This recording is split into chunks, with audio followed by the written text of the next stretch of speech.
ஜெபிப்போம். அன்புள்ள பரலோக பிதாவே, இயேசுவின் நாமத்தில் வருகிறோம். தேவனே, இந்த நேரத்துக்காக நாங்கள் நன்றி செலுத்துகிறோம். இந்த ஸ்லாக்கியத்துக்காக நாங்கள் நன்றி செலுத்துகிறோம். எங்களை மண்டே வந்து ஜெபிக்க நீர் அழைக்கிறீர், தைரியத்தை கொடுக்கிறீர். தைரியமாய் கிருபாசன தண்டையில் வாருங்கள் என்று எங்களை சொல்லி அழைக்கிறபடியால் நன்றி ஆண்டவரே. வர வேண்டிய ஒரு தைரியத்தோடு, அதே நேரத்தில் தாழ்மையோடு மண்டை வர விண்ணப்பங்களை ஏறெடுக்க எல்லா ஞானத்தையும் கிருபையும் அருளையும் ஆண்டவரே. இந்த நேரத்தை ஆசீர்வதியும். வந்திருக்கிறவர்கள், தூரத்திலிருந்து கலந்து கொண்டிருக்கிறவர்கள் ஆன்லைன் மூலமாய் எல்லாருக்கும் இது ஒரு பிரயோஜனம் உள்ள ஒரு நேரமாக இருக்கட்டும். ஜெபிக்க கற்றுக்கொள்கிற ஒரு நேரமாக இருக்கட்டும். அர்த்தமுள்ள வல்லமையுள்ள ஜெபங்களை ஏறெடுக்கிற ஒரு நேரமாய் அமையட்டும். உம்முடைய நாமம் மகிமைப்படட்டும். இயேசுவின் நாமத்தில் ஜெபிக்கிறோம். ஆமேன். தயவுசெய்து உட்காரலாம். வேதத்தின் அடிப்படையில் ஜெபிக்க தான் இந்த வெள்ளிக்கிழமை இரவில் நாம் ஒன்று கூடி வருகிறோம். ஏதோ ஒரு வேத பகுதியை எடுத்துக்கொண்டு அதை புரிந்து கொண்டு அதன் அடிப்படையில் ஜெபிப்பது தான் நம்முடைய வழக்கம். அது ஒரு நல்ல வழக்கம். ஆகவே அதை தொடருவோம். இன்றைக்கு வந்து ஆதியாகமம் 18ஆம் அதிகாரம் போகிறோம். அங்கே இருக்கிற ஒரு வேத பகுதி 16லிருந்து 33, ஆதியாகமம் 18, 16ஆம் வசனத்திலிருந்து அந்த அதிகாரத்தினுடைய முடிவு வரைக்கும் நம்முடைய பகுதின்னு எடுத்துக்கலாம். அதில் வந்து ஆபிரகாமினுடைய ஜெபம் வந்து 23ஆம் வசனத்திலிருந்து அந்த அதிகாரம் முடிகிற வரைக்கும் காணப்படுது. ஆபிரகாம், தேவனுடைய மனிதனாகிய ஆபிரகாம் இங்கே வந்து ஜெபிக்கிறார். யாருக்காக ஜெபிக்கிறார்?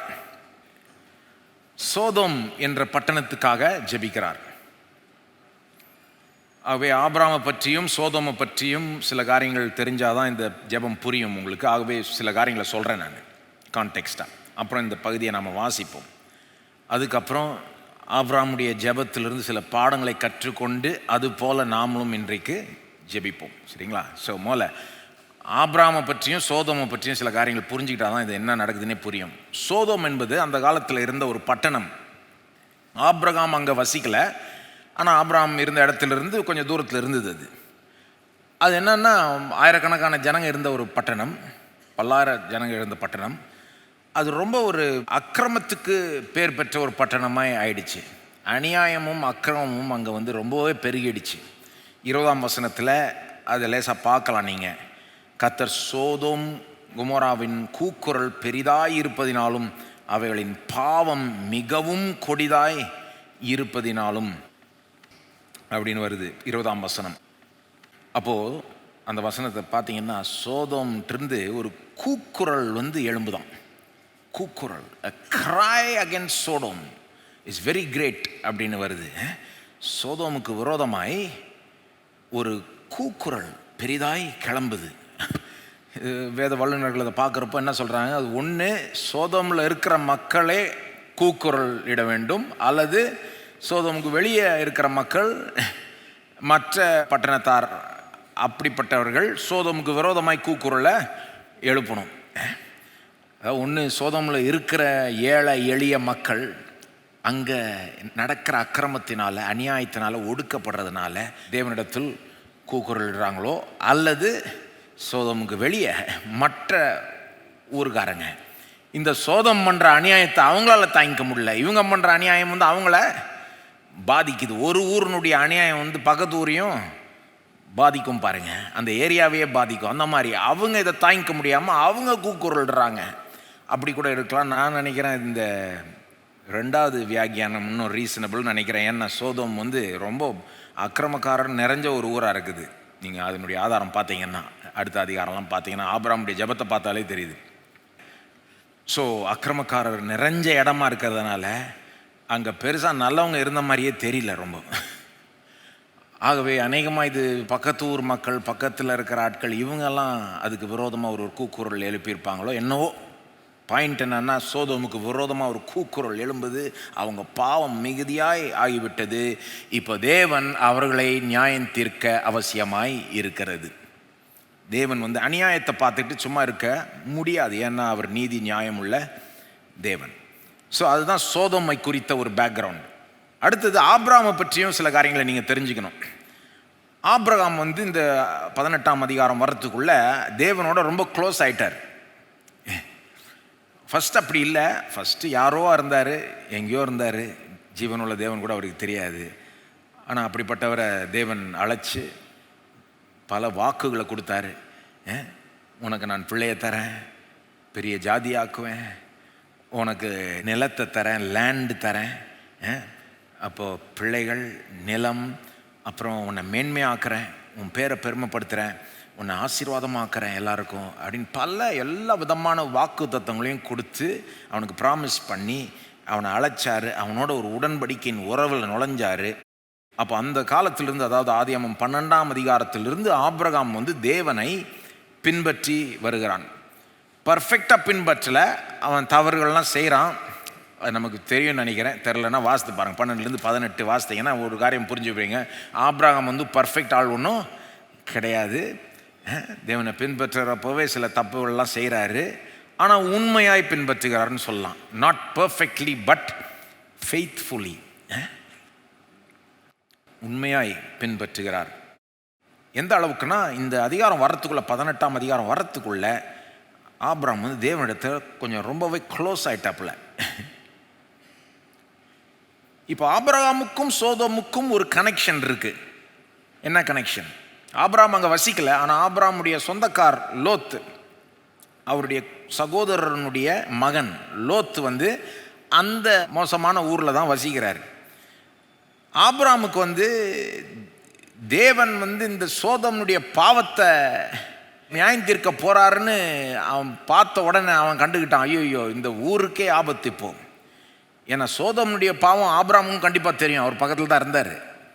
அங்கே இல்லாட்டிலும் அந்த சோதோம் செய்த அக்கிரமம் அநியாயம் எல்லாம் ஆபிரகாமுக்கு நிச்சயமாக தெரியும். ஆகவே தேவன் இதை பார்க்குறாரு, இதை கவனிக்கிறாரு, ஆக்ஷன் எடுக்க போறாருன்னு கண்ட உடனே ஆபிரகாம் ஒரு காரியத்தை புரிஞ்சுக்கிட்டான். அந்த ஊரே, அந்த சோதோம் பட்டணமே இப்போ பெரிய ஒரு ஆபத்தான நிலையில் இருக்குதுன்றதை கண்டு அவன் என்ன பண்ணுறான், இந்த ஜெபத்தில் அந்த ஊருக்காக ஜெபிக்கிறான். சோதோம் என்ற பட்டணத்துக்காக ஜெபிக்கிறான். ஆச்சரியத்திலும் ஆச்சரியமா இருக்குது இது. வெறும் அவனுடைய சொந்தக்காரனாகிய லோத்துக்காக அவன் ஜெபிக்கல. வாசிக்க போறேன், இப்போ பாருங்க நீங்க. அவனுடைய ஜெபம் வந்து அந்த ஊரே காக்கப்படணுன்ற ஒரு நோக்கத்தோட ஜெபிக்கிறான். இது வந்து பழைய ஏற்பாட்டிலே சில மிகப்பெரிய ஜெபங்கள் இருக்கு பாருங்க. அதுல இது ஒன்று. போன வாரம் நம்ம பார்த்தது நெகேமியா 1ஆம் அதிகாரம். அதுவும் பழைய ஏற்பாட்டில் ஒரு பெரிய நல்ல ஒரு அருமையான one of the great prayers of the Old Testament. பழைய ஏற்பாட்டில் இருக்கிற மிக பெரிய ஜெபங்களில் ஒன்று. இதுவும் அப்படிப்பட்ட ஒரு மேன்மையான ஒரு ஜெபம் என்று சொல்லலாம். This is the first intercessory prayer it seems like in the Bible. பரிந்து பேசுகிற ஜெபம்னு எடுத்துக்கிட்டா வேதத்தில் இதுதான் முதல் ஜெபம் மாதிரி தெரியுது. பரிந்து பேசுகிற ஜெபம் அப்படின்னா என்னது? இன்னொருத்தருக்காக ஜெபிக்கிறது, நமக்காக ஜெபிக்காம இன்னொருத்தருக்காக ஜெபிக்கிறது. இங்கே வந்து ஆபிரகாம் வந்து தனக்காக ஜெபிக்கல, இந்த சோதோம் என்ற பட்டணத்துக்காக ஜெபிக்கிறாரு. இந்த வெள்ளிக்கிழமை ஜெபங்களுக்கு முன்னைய காலத்தில் ரொம்ப வருஷம் முன்னால் ஜெபம் பேரே வந்து என்னென்னா பரிந்து பேசுகிற ஜெபம், இன்டர்செசரி ப்ரேயர்னு தான் சொல்லுவோம் இந்த வெள்ளிக்கிழமை ஜெப இரவுகளை. அதாவது மற்றவர்களுக்காக, மற்ற தேசங்களுக்காக, மற்ற ஜனங்களுக்காக, மற்ற தேவைகளுக்காக வந்து ஜெபிக்கிறது தான் இந்த வெள்ளிக்கிழமை இரவில் முன்னெல்லாம் அப்படி தான் அந்த டைட்டிலே இருக்கும், இன்டர்செசரி ப்ரேயர். இங்கே வந்து ஒரு இன்டர்செசரி ப்ரேயர் தான், மற்றவர்களுக்காக ஜெபிக்கிறார் ஆபிரகாம். இந்த ஜெபத்தினுடைய விசேஷம் வந்து பல விசேஷங்கள் இருக்குது. சிலதெல்லாம் நம்ம இன்றைக்கி பார்க்க போகிறோம். ஒன்று என்னென்னா, ஒன் தட் ஸ்டாண்ட்ஸ் அவுட், ரொம்ப ரொம்ப யூனிக்காக இருக்கிறது என்னென்னா, ரொம்ப தைரியமாக ஜெபிக்கிறார் ஆபிரகாம். ரொம்ப ஓவர் தைரியம் இருக்குது. நீங்கள் வாசிக்கிறப்ப பார்ப்பீங்க, அப்படியே அவர் கேட்குறதுக்கெல்லாம் தேவனும் ஆமான்னு சொல்கிற மாதிரியும் இருக்குது. இந்த ஜெபம் வெற்றிகரமான ஜெபமா அப்படின்னு நீங்கள் என்ன கேட்டிங்கன்னா, வாஸ் திஸ் ப்ரேயர் சக்ஸஸ்ஃபுல்? இந்த ஜெபம் வந்து வெற்றி பெற்றுதா அப்படின்னு கேட்டிங்கன்னா, சரியாக பதில் சொல்லணுன்னா நான் இப்படி சொல்லுவேன், ஆமாம் இல்லை.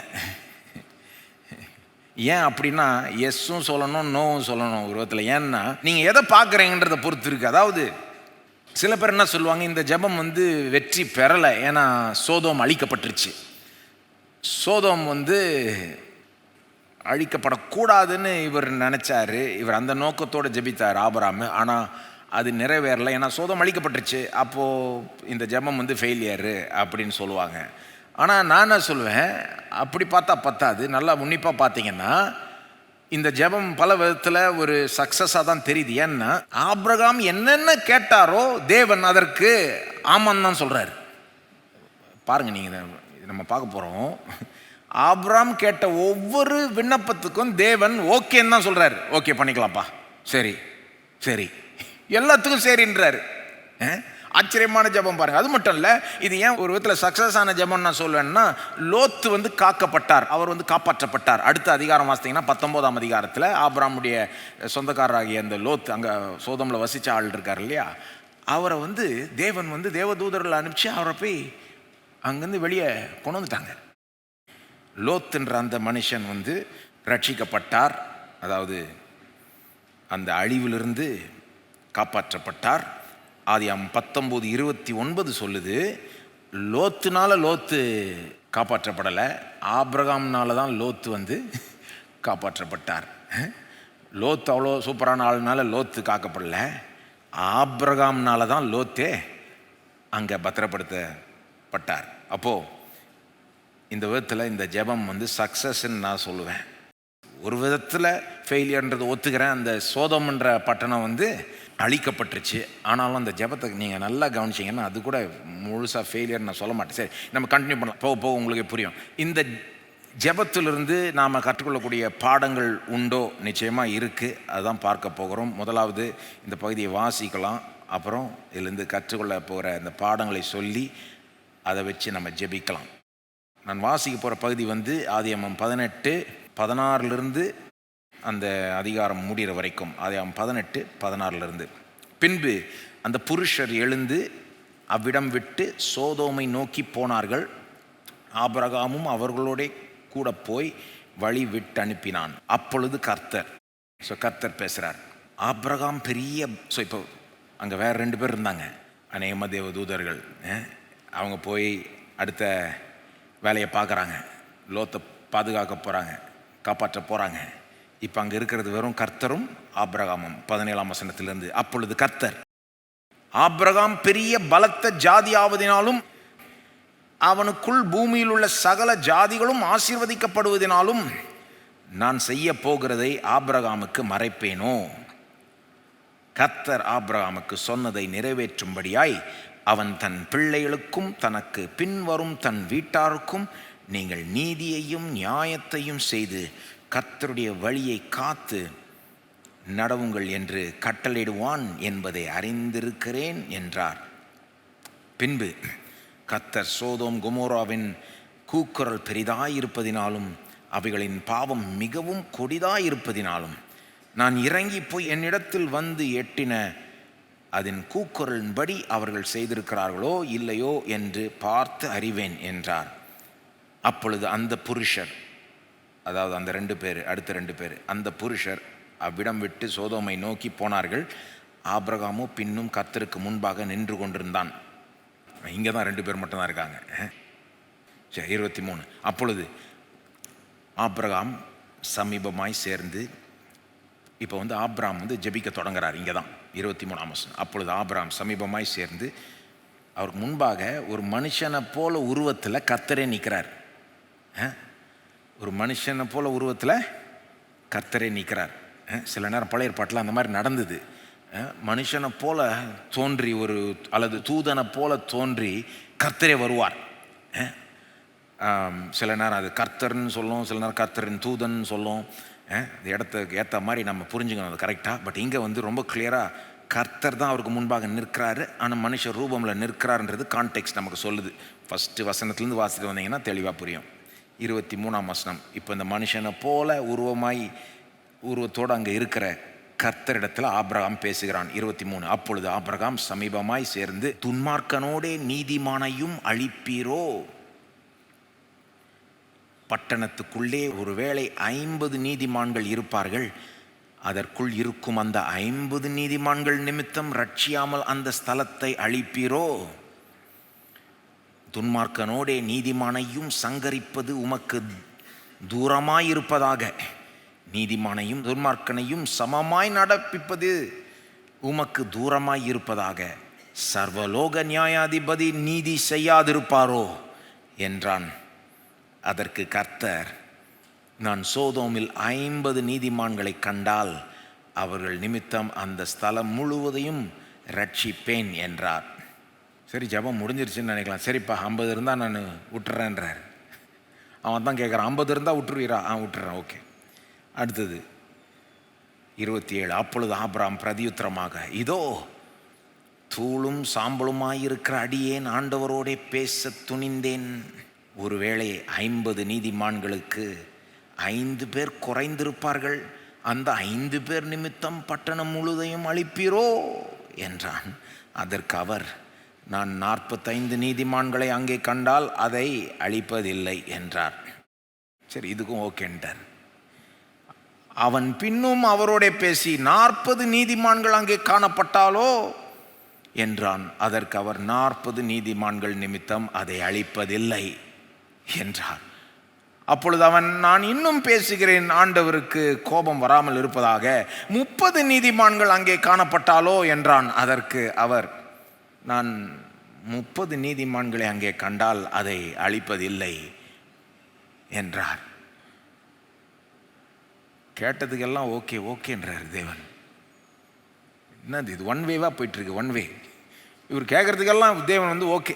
31. அப்பொழுது அவன், இதோ ஆண்டவரோட பேச துணிந்தேன், 20 நீதிமான்கள் அங்கே காணப்பட்டாலோ என்றான். அதற்கு அவர், 20 நீதிமான்கள் நிமித்தம் அதை அழிப்பதில்லை என்றார். அப்பொழுது அவன் சொல்றத யோசித்து பாருங்க கொஞ்சம். பல்லாயிரக்கணக்கான மக்கள் இருக்கிற பட்டணத்தில் வெறும் 20 பேர் நீதிமான் இருந்தால் நீ பட்டணத்தையே விட்டுலாமா அப்படின்றாரு ஆபிரகாம். பட்டணத்தையே விட்டுருங்களேன், கொஞ்சம் நல்லா இருக்கும்ன்ற மாதிரி பேசுகிறாரு. தேவனும் ஓகேன்றார். 32. அப்பொழுது அவன், ஆண்டவருக்கு கோபம் வராதிருப்பதாக நான் இன்னும் இந்த ஒரு விசை மாத்திரம் பேசுகிறேன், இன்னும் ஒரு தடவை மட்டும் கேட்டுக்கிறேன் அப்படின்றான். 10 நீதிமான்கள் அங்கே காணப்பட்டாலோ என்றான். அதற்கு அவர், 10 நீதிமான்கள் நிமித்தம் அதை அழிப்பதில்லை என்றார். One of the strangest endings in the Bible. இப்போ அடுத்தது ஒரு கேள்வி கேட்பாருன்னு நான் நினைக்கிறப்போ ஆபிரகாம் அவ்வளோதான் முடிச்சிட்டார். இது வரைக்கும் தேவன் ஒரு தடவை கூட அவருக்கு இல்லைன்னு சொல்லல. கேட்டதுக்கெல்லாம் ஓகேப்பா, நீ சொல்கிற மாதிரி செஞ்சுக்கலான்றார். ஆபிரகாம் நின்றுட்டார். அதுக்கு மேலே போகிறது அவருக்கே அநியாயமாக பட்டுதுன்னு நினைக்கிறேன். முடிஞ்சிருச்சு ஜெபம். 33. கர்த்தர் ஆபிரகாமோடே பேசி முடித்த பின்பு போய்விட்டார். ஆபிரகாமும் தன்னுடைய இடத்துக்கு திரும்பினான். இன்னொரு கேள்வி கேட்டிருந்தா என்ன இருக்குமோ எனக்கு தெரியல. என்ன மாதிரி ஜெபம் இது? இவ்வளோ தைரியமாக இவர் பாட்டு கேட்டுகிட்டே போகிறாரு. கர்த்தரும் அவர் சொல்கிறதுக்கெல்லாம் ஓகேன்றாரு, ஒன்று கூட இல்லைன்னு சொல்ல. இந்த ஜெபத்திலிருந்து நாம் கற்றுக்கொள்ள வேண்டிய பாடங்கள் என்ன? அதனால தான் நான் இது ஒரு வெற்றிகரமான ஜெபம்ன்றேன். அவர் கேட்டதுக்கெல்லாம் கர்த்தர் ஓகேன்னார். ஏன் அடுத்த கேள்வி அவர் கேட்கலன்றது ஒரு பெரிய கேள்வி. ஒரு நீதிமான் இருந்தால் பட்டணத்தை விட்டுருவீரோ? கேட்கல. ஒருவேளை அவருக்கு அது அநியாயமாக பட்டிருக்கலாம், அல்லது ஒருத்தன் கூட அப்படிப்பட்ட நீதிமான் இல்லைன்னு ஆபிரகாமுக்கே தெரிஞ்சிருக்கலாம். அவர் சொந்தக்காரர் லோத்து முதற்கொண்டு எல்லாருமே அந்த கேள்விக்கு இன்னும் கொஞ்சம் நம்ம அதை இன்னும் பிறகு அட்ரஸ் பண்ணுவோம். பட் இப்போதைக்கு நம்ம கொஞ்சம் படிப்படியாக போய் இந்த ஜெபம் பயங்கரமான ஜெபம் அது.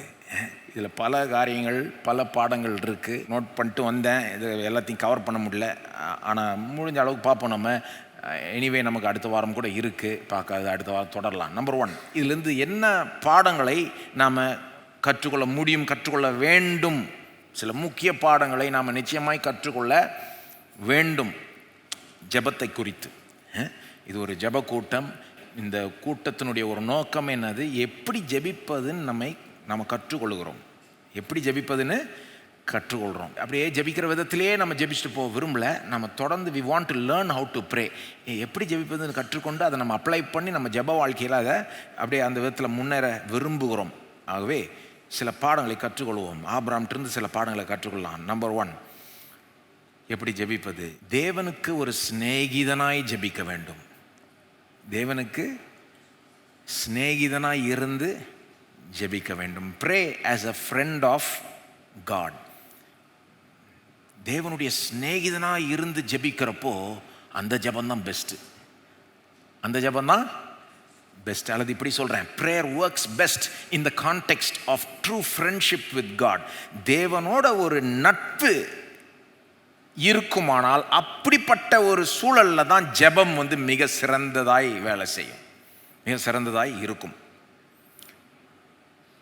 தேவனோட நண்பனாக இருந்து ஜெபிக்கும் போது அந்த ஜெபத்தினுடைய வேல்யூ பவரே வேற லெவல். யார் வேணா தேவனிடத்தில் ஜெபிக்கலாம். தேவனுடைய எதிரிகள் கூட தேவனிடத்தில் ஜெபிக்கலாம். தேவனுடைய சத்துருக்கள் கூட தேவனிடத்தில் ஜெபிக்கலாம். நார்த்திகர்கள் கூட தேவனிடத்தில் ஜெபிக்கலாம். கடவுளே இல்லை அப்படின்னு சொல்லி கையை கடவுளுக்கு விரோதமாக நீட்டி கடவுளே சபிக்கிற ஆட்கள் கூட அவங்களுக்குன்னு ஒரு தேவை வந்தால் நான் நம்புகிறேன், நான் சொல்லுவேன் அவங்கள்ட்ட தயவுசெய்து ஜெபிங்க, இவர் ரொம்ப இரக்கமுள்ளவர், ரொம்ப நல்லவர். பவுல்லாம் பாருங்கள், he was a blasphemer.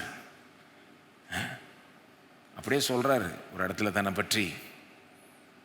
இயேசுவை சபிச்சிருப்பார் அநேகமாக, இயேசுவை தமாஸ்கு ரோடுல சந்திக்கிறதுக்கு முன்னால். ஆனால் அவர் மேலேயே இயேசு இரக்கம் காட்டினார். அப்போ நம்முடைய தேவன் ரொம்ப இரக்கம் உள்ளவர், ரொம்ப கிருபை உள்ளவர். அவருக்கு விரோதமாக இருக்கிற ஆட்கள், அவரை சபிக்கிற ஆட்கள், அவங்கள்ட்ட கூட இரக்கம் காட்டுறார். ஆகவே நான் சொல்லுவேன், யார் வேணா தேவனிடத்தில் ஜெபிக்கலாம். ஆனால் தேவனுடைய ஒரு நண்பன் தேவனிடத்தில் ஜெபிப்பானால் அது வேற லெவல், அது முற்றிலும் வேற லெவல். அதனுடைய பவர் வேற, அதனுடைய வேல்யூ வேற, அதனுடைய எல்லாமே வேற. இந்த ஜெபம் ஏன் இப்படி இருக்குன்னா, கேட்கறது எல்லாத்துக்கும் தேவன் ஆமான்னு சொல்றாரு, ஓகேன்றாரு. சரிப்பா நீ சொல்ற மாதிரி செஞ்சுக்கலான்றாரு. 30 சரி ஓகே 30, 20 ஓகே 20, 10 ஓகே, எல்லாத்துக்கும். எனக்கே ஆச்சுமா, ஆண்டவர் என்ன ஆண்டவர் எல்லாத்துக்கும் ஆமான்னு சொல்லுகிறீர், அப்போ அவர் எவ்வளோ தூரம் போயிருந்தா நீ எவ்வளோ தூரம் ஆமான்னு சொல்லியிருப்பீர்ன்ற மாதிரி எனக்கு கேட்கலாமான் இருக்கு. ஏன் இந்த ஜெபம் இப்படி இருக்குன்னா, ஆபிரகாம் தேவனுடைய சிநேகிதனாய் இருந்தான். ஆபிரகாம் தேவனுடைய சிநேகிதனாய் இருந்தான். இல்லைன்னா இப்படி கேட்கறதுக்கெல்லாம் ஆம்ன்ற பதில் கிடைச்சிருக்காது. அவருக்கு கேட்கவே வந்திருக்காது, வாய் வந்திருக்காது. எவ்வளோ துணிவாய் கேட்குறாரு பாருங்க. ஒரு பக்கம் பெரிய தாழ்மை இருக்கு, ஆண்டவரே நான் ஒன்றும் இல்லை உமக்கு முன்பாக கோபப்படாதீர் அப்படின்றான். இன்னொரு பக்கம் ஆபிரகாம் ரொம்ப துணிவுடன் ஜெபிக்கிறார். அப்படி கேட்கறதுக்கு வாய வராது பாருங்க. இப்படி கேட்கிறாருன்னா அவருக்கு தேவனோட ஒரு நட்பு இருக்கு. அவருக்கு தேவனோட ஒரு நட்பு இருந்தது என்பதை வேதத்தில் மற்ற இடங்கள் ரொம்ப தெளிவாய் நமக்கு போதிக்குது. 3 இடங்களில் வேதத்தில் ஆபிரகாமை தேவனுடைய சிநேகிதன் என்று சொல்லுது. 2 நாளாகமம் 20:7, ஏசாயா 41:8, யாக்கோபு 2:23. ஆபிரகாம் தேவனுடைய ஃப்ரெண்டு, தேவனுடைய சிநேகிதன் அப்படின்னு பைபிள் நமக்கு ரொம்ப தெளிவாக சொல்லுது பாருங்க. அப்போ தேவனுக்கும் ஆபிரகாமுக்கும் ஒரு க்ளோஸான அவ்வளோ ரொம்ப இனிமையான ஒரு உறவு இருக்குது. ஒரு நட்புன்னு சொல்லலாம், ஒரு ஃப்ரெண்ட்ஷிப். நண்பர்களை போல அவர்கள் பழகினார்கள். இது தேவன் சைடில் இருந்தே கூட தெரியுது. இந்த பகுதியில் வாஸ்தவம் கவனிச்சிங்களா? தேவன் சொல்றாரு, இதை நான் சோதமுக்கு செய்ய போறேன்றதை ஆபிரகாமுக்கு சொல்லாமல் இருக்க முடியுமா? சொல்லணுமே அப்படின்றாரு. இப்போ தேவனும் என்ன ஃபீல் பண்ணுறாரு, இதை நான் சொல்லி தான் ஆகணும்னு ஃபீல் பண்ணுறாரு. ஆபிரகாம் இஷ்டத்துக்கு கேட்கலான்ற ஒரு மனசு இருக்குது அவர்கிட்ட, நண்பர் தானேன்ற மாதிரி. இப்போ இப்படிப்பட்ட ஒரு நட்பிலிருந்து வருகிற ஒரு ஜெபம் இது. சில கேள்விகள் உங்கள் மனசில் இருக்கலாம், ஆகவே நான் சிலதை எழுப்பி பதில் சொல்ல விரும்புகிறேன். இப்படிப்பட்ட நட்பு உண்மையிலே தேவனிடத்தில் நம்ம வச்சுக்கொள்ள முடியுமா? சரி, மனிதர்கள் மத்தியில் நமக்கு ஃப்ரெண்ட்ஸ் இருக்கிறாங்க, ஒரு மனுஷனை ஃப்ரெண்டாக வச்சுக்கிறது வேற. ஆனால் இப்போ கடவுளோட ஒரு ஃப்ரெண்ட்ஷிப், ஒரு நட்பு இருக்க முடியுமா? அது சாத்தியமா? சாத்தியம். ஏன்னா தேவன் அதை சாத்தியமாக்குகிறார். எப்படி? 1, சிருஷ்டிப்பின் மூலமாய் சாத்தியமாக்குகிறார். நம்மை அவருடைய சாயலும் ரூபத்திலையும் படைச்சிட்டார். அதனுடைய அர்த்தம் என்ன? ஏதோ ஒரு விதத்தில் நம்மளை அவரை போல உண்டாக்கிட்டார். அவர் எவ்வளோ மகிமையானவராக இருந்தாலும் கூட நம்மளை ஒரு விதத்தில் அவரை போல படைச்சிட்டதுனால நாம் அவரோட உறவாட முடியும், அவரோட க்ளோஸாக ஆக முடியும். இதே இது மிருகங்களுக்கு சொல்ல முடியாது. சிங்கத்தோட அவர் நட்பு வச்சுக்க முடியாது. சூரியன் சந்திரன் நட்சத்திரத்தோட தேவன் நட்பு இல்லை. ஏன்னா அவங்கள அவருடைய சாயல் ரூபத்திலையும் படைக்கல, வெறும் மனிதர்களை மட்டும் தம்முடைய சாயலையும் தம்முடைய ரூபத்திலையும் படைச்சிட்டதுனால ஃபர்ஸ்ட்ல இருந்தே அவரோட உறவாடக்கூடிய ஒரு நட்பு வைத்து கொள்ளக்கூடிய ஒரு ஆற்றலை, ஒரு பாசிபிலிட்டியை, பொட்டன்ஷியலை மனுஷங்களை வச்சுட்டார். முடியாதுன்னு சொல்ல முடியாது. கடவுள் எங்கேயோ இருக்கிறார், எல்லாத்தையும் கடந்து இருக்கிறார், ஆகவே நம்ம அவரோட க்ளோஸ் ஆக முடியாதுன்னு சொல்றது ஒரு கிறிஸ்தவ கருத்தே கிடையாது. கிறிஸ்தவத்தில் 2 காரியங்களும் நாம் நம்புறோம். என்னது? கர்த்தர் தேவன் எல்லாத்தையும் கடந்து இருக்கிறார், இஸ் டிரான்செண்டன்ட். அதே நேரத்தில் தேவன் சமீபமாய் இருக்கிறார், மகிமையான தேவன். ஆனால் அதே நேரத்தில் நம்மோட ரொம்ப க்ளோஸாக வர முடியும். இது சிருஷ்டிப்பின் மூலமாக சாத்தியம். அது மட்டும் இல்லை, மனு அவதாரம் மூலமாய் இது சாத்தியம் என்பது நிரூபிக்கப்படுது. மனு அவதாரம்னு அது இன்கார்னேஷன், அதாவது இயேசு மனுஷனானார்ல. நம்முடைய ஆண்டவராய் இயேசுவை நீங்கள் கரெக்டாக பார்த்தீங்கன்னா, அவரை புரிஞ்சுக்கிட்டீங்கன்னா, அவர் எப்படிப்பட்ட நபர்னு புரிஞ்சுக்கிட்டீங்கன்னா, அவர் 2000 வருஷம் முன்னால் ஒரு மனுஷன் அந்த உலகத்தில் பிறந்து வாழ்ந்ததே என்னத்தை காண்பிக்குது? கடவுளும் மனுஷனும் க்ளோஸ் ஆகலாம். எப்படின்னா, அவர் இயேசு பாருங்க, முழுக்க முழுக்க கடவுளாக இருக்கிறார், அதே நேரத்தில் முழுக்க முழுக்க மனுஷனாக இருக்கிறார். ஆனால் ஒரே நபர் தான் அவர். 2 நபர் ஒன்றும் கிடையாது, ஸ்பிளிட் பர்சனாலிட்டி ஒன்றும் கிடையாது. அவர் ஒரே நபர், பார்க்கறதுக்கு மனுஷனை போல தெரியுறார், ஆனால் முழுக்க முழுக்க கடவுள், முழுக்க முழுக்க மனுஷன், ஒரே நபர். அப்போ ஒரே நபர்ல தெய்வத்துவமும் மனிதத்துவமும் ஒன்றாய் இருக்க முடியும் என்றால், தெய்வமும் மனுஷனும் கிட்டி சேரலாம், நட்பு வைத்து கொள்ளலாம் என்பதற்கு மனு அவதாரம், இயேசுனுடைய அந்த மனு அவதாரமே ஒரு ப்ரூஃபாக இருக்குது. சிருஷ்டிப்பினால சாத்தியம். இயேசு பார்த்தாலே நமக்கு தெரியுது இது முடியும்னு. கடவுளோட மனுஷன் அந்த அளவுக்கு க்ளோஸாக இருக்க முடியும். 3வது கடைசியாக ரொம்ப முக்கியமாக, ரட்சிப்பு இதை சாத்தியமாக்குது. ரட்சிப்பு இதை சாத்தியமாகுது. ரட்சிப்பினுடைய ஒரு முக்கிய நோக்கம் என்னது? நாம தேவனோட நட்பு வைத்துக் கொள்ளணும். தூரமா இருந்த நாம், தேவனுடைய சத்துருக்களாய் இருந்த நாம், ரோமர் 5 சொல்லுது இல்லையா, இப்போ தேவனோட ஒப்புரவாக்கப்பட்டோம், அவருடைய ரத்தத்தினால நீதிமான்கள் ஆக்கப்பட்டதன் மூலமா இப்ப நம்ம தேவனோட ஒப்புரவாக்கப்பட்டோம். நமக்கும் கடவுளுக்கும் ஒரே தடை தான். அவர் கடவுள், நாம மனுஷன்றது தடை கிடையாது, பாவம்தான் தடை. பாவம்தான் தடை. இல்லைங்க, அவர் கடவுள், நம்ம மனுஷன், அது தடை கிடையாது. ஏன்னா அவர் தம்முடைய சாயலையும் ரூபத்திலையும் நம்மளை உண்டாக்கிட்டார். அப்படின்னா அவர் நம்மளோட க்ளோஸ் ஆக முடியும், நாம் அவரோட க்ளோஸாக ஆக முடியும். என்ன தடை? பாவம். இந்த பாவன்ற தடையை தன்னுடைய சொந்த உயிரையே கொடுத்து, ஜீவனையே கொடுத்து நமக்காக ரத்தம் சிந்தி அந்த தடையை அகற்றி போடுகிறார், அந்த கர்ட்டனை கிழிக்கிறாரு. இப்போ நாம் தேவனிடத்தில் சேரலாம். இயேசு கிறிஸ்துவின் மூலமாய் தேவனிடத்தில் நெருங்கலாம். ரட்சிப்புடைய நோக்கமே நாம் தேவனிடத்தில் சேரணும், தூரமாக இருக்கிற நாம் கிட்ட வரணும். அதாவது ஒரு உறவில் நுழையணும், நமக்கும் அவருக்கும் ஏதோ ஒரு கனெக்ஷன் உண்டாகணுன்றது மட்டும் இல்லை, நாம் அவரோட க்ளோஸ் ஆகணும். அது ஒரு முக்கியமான நோக்கம், ரட்சிப்பினுடைய முக்கியமான நோக்கம். ஆபிரகாமினுடைய கேஸில் அதுதான் நடந்திருக்கு. தூரமாக இருந்த மனுஷன், ஜீவனுள்ள தேவனை அறியாத மனுஷன், அவனை கிருபையாய் ரட்சிக்கிறார். கிருபையாய் ரட்சிக்கிறார்.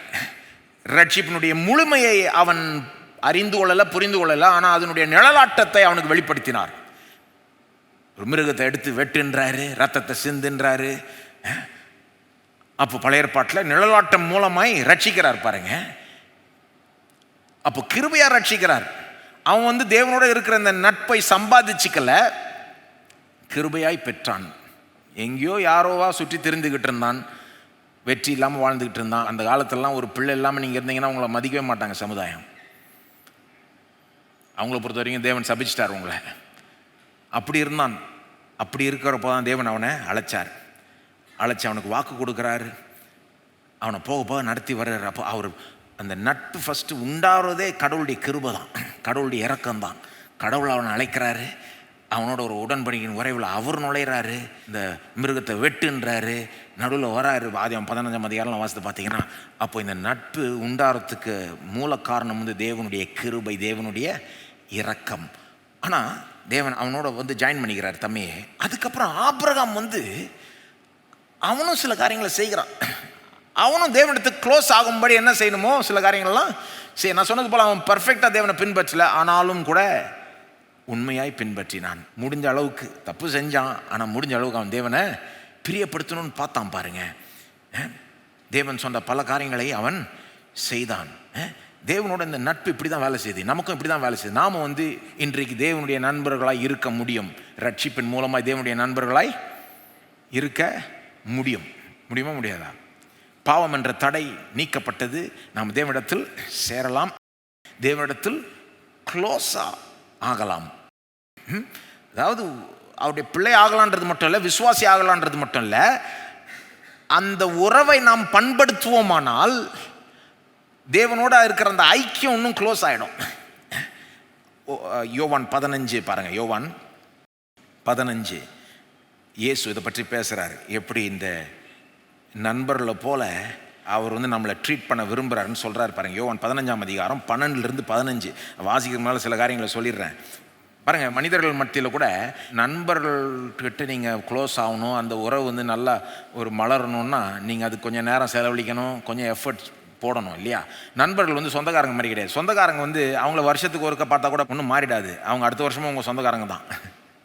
இல்லை 10 வருஷம் பார்க்கலனா கூட அவங்க இன்னுமே அவங்க உங்கள் சொந்தக்காரங்க தான். ரத்த உறவுன்றது அப்படிப்பட்ட ஒரு இதாகிடுது. ஆனால் நண்பர்ன்றது வேறு. நீங்கள் அந்த ஃப்ரெண்ட்ஷிப்பை மெயின்டைன் பண்ணிக்கணும்னா அதுக்கு கொஞ்சம் நேரம் செலவழிக்கணும், அது கொஞ்சம் எஃபர்ட் நீங்கள் ஸ்பெண்ட் பண்ணணும் பாருங்கள். தேவனுக்கும் விசுவாசிகளுக்கும் இருக்கிற அந்த கனெக்ஷன் வந்து பல விதத்தில் வேதத்தில் வர்ணிக்கப்படுது. அவர் தகப்பன் போல, நாம் பிள்ளையை போல. அப்போது சொந்தக்கார டைப் உறவும் இருக்குது. இயேசு வந்து கணவரை போல, சபை வந்து மனைவியை போல, அல்லது மனைவி வந்து சபையை போல, கணவர் வந்து இயேசுவை போல. அப்போ இயேசுக்கும் சபைக்கு இருக்கிற உறவு வந்து இந்த புருஷன் மனைவி உறவில் பிரதிபலிக்கப்படுது. ஆனால் இந்த ஃப்ரெண்ட்ஷிப் உறவின் மூலமாகவும் கடவுளுக்கு நமக்கு இருக்கிற அந்த உறவு வந்து ஃப்ரெண்ட்ஷிப்பை போலவும் இருக்குதுன்னு பைபிள் சொல்லுது. ஆபிரகாம் அப்படிப்பட்ட ஒரு கனெக்ஷனை தேவனோட வச்சிருந்தாரு. இயேசு இங்கே சொல்கிற வார்த்தைகளை கவனிங்க, நாமளும் அப்படி இருக்கலாம்னு சொல்கிறார். யோவான் 15, நான் உங்களில் அன்பாய் இருக்கிறது போல நீங்களும் ஒருவர் அன்பாய் இருக்க வேண்டும் என்பதே என்னுடைய கற்பனையாக இருக்கிறது. ஒருவன் தன் சிநேகிதருக்காக தன் ஜீவனை கொடுக்கிற அன்பிலும் அதிகமான அன்பு ஒருவரிடத்திலும் இல்லை. 14, நான் உங்களுக்கு கற்பிக்கிற யாவையும் நீங்கள் செய்வீர்களானால் என் சிநேகிதராய் இருப்பீர்கள். 15, இனி நான் உங்களை ஊழியக்காரர் என்று சொல்லுகிறதில்லை, ஊழியக்காரன் தன் எஜமான் செய்கிறதை அறிய மாட்டான். நான் உங்களை சிநேகிதர் என்றேன். இயேசு நம்மளை என்னன்னு சொல்லிட்டாரு? நான் உங்களை சிநேகிதர் என்றேன், ஏனெனில் என் பிதாவினிடத்தில் நான் கேள்விப்பட்ட எல்லாவற்றையும் உங்களுக்கு அறிவித்தேன். நல்லா கவனிங்க, இயேசு என்ன சொல்கிறாரு? எப்போ நான் உன்னை ஊழியக்காரனா மட்டும் பார்க்கல, மற்ற பகுதியில் நாம் தேவனுடைய ஊழியக்காரன்னு சொல்லுது. அப்போ சில விதத்தில் நம்ம ஊழியக்காரனை போல் ரிலேட் பண்ணுறோம். ஆண்டவர் நீ சொல்கிற எல்லாத்தையும் நான் செய்ய ரெடின்றோம். ஆனால் வெறும் ஊழியக்காரனா நான் பார்க்கல, நான் உன்னோட ஒரு நட்பு, ஒரு ஃப்ரெண்ட்ஷிப் வச்சுக்க விரும்புகிறேன், உன்னை ஃப்ரெண்டாக நான் பார்க்குறேன்றாரு. ஊழியக்காரன் என்று சொல்லுகிறது இல்லை. ஊழியக்காரனுக்கு வந்து எஜமான் என்ன செய்கிறாருன்னு தெரியவே தெரியாது. வீட்டில் வேலை செய்கிறவங்கள்ட்ட அல்லது கம்பெனியில் வேலை செய்கிறவங்கள்ட்ட எல்லாத்தையும் சொல்லிகிட்டு இருக்க மாட்டாங்க எஜமான். அவங்களுக்கு வேண்டியதை மட்டும் சொல்லிட்டு வேலையை பாருன்னுவாங்க. ஆனால் வீட்டில் இருக்கவங்கள்ட்ட எல்லாத்தையும் சொல்லுவாங்க. க்ளோஸான ஃப்ரெண்டுக்கிட்ட வீட்டில் சொல்லாததை கூட சொல்லுவாங்க. இயேசு சொல்கிறாரு, எப்பா நான் உங்ககிட்ட எல்லாத்தையும் சொல்கிறேன், நீ என்னுடைய சிநேகிதன். அப்படிப்பட்ட ஒரு கனெக்ஷனை உன்னோட நான் விரும்புகிறேன், வச்சுக்க விரும்புகிறேன். நல்லா கவனிங்க, இந்த பகுதியில் 14ஆம் வசனம் 15ஆம் வசனம் கரெக்டாக கவனிச்சிங்கன்னா, இந்த நட்பை பண்படுத்துவதுக்கு நாம் என்ன செய்யணும்னு வெளிப்படுத்தப்பட்டிருக்கு. இயேசு என்ன செய்கிறாருன்னு வருது, ரெண்டுமே வருது. 14 வந்து நம்முடைய ரோல் வருது, 15 அவருடைய ரோல் வருது பாருங்க. 14 பாருங்க, நான் உங்களுக்கு கற்பிக்கிற யாவையும் நீங்கள் செய்வீர்களானால் என் சிநேகிதராய் இருப்பீர்கள். நம்ம ரோல் என்னது? என்ன சொல்கிறாரு? நான் உங்கள்கிட்ட சொல்கிறது நீங்கள் செஞ்சீங்கன்னா என்னுடைய சிநேகிதராய் இருப்பீர்கள். அப்படின்னு என்ன அர்த்தம்? எப்போ என்னோட நீ க்ளோஸாக இருக்கணும்னா என்னை வந்து நீ அன்பு கூறணும். எப்படி சும்மா அன்பு கூறுறேன்னு சொல்கிறது கிடையாது, நான் சொல்கிறத செய்யணும். இன்னொரு இடத்துல சொல்கிறாரு, என்னை அன்பு கூர்ந்தால் என்னுடைய கற்பனைகளை நீ கை கொள்வாய். அப்போ சொல்கிறாரு, 14, நான் உங்களுக்கு கற்பிக்கிற யாவையும் நீங்கள் செய்வீர்களானால் என் சிநேகிதராய் இருப்பீர்கள்.